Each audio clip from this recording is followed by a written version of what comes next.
Когда-то идея умереть в пустыне казалась мне заманчивой. Я думал, что погибаю под палящим солнцем,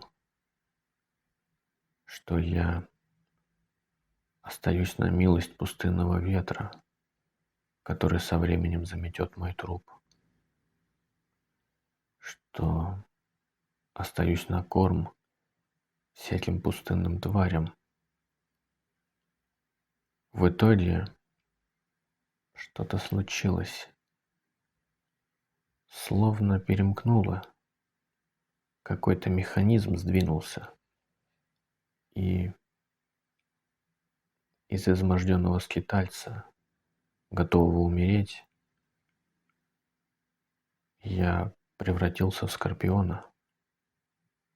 Я превратился в пустынного орла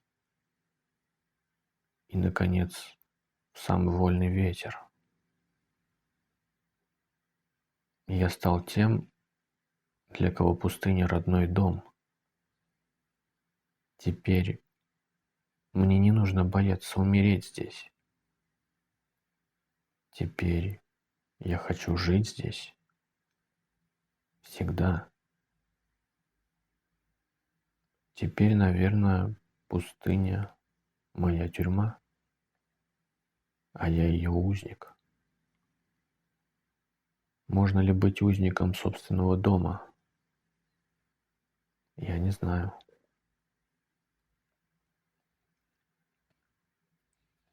Она должна была стать моей могилой,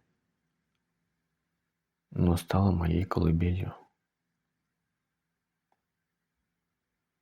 моей крепостью, за которую я буду яростно биться и которую буду бесконечно оберегать.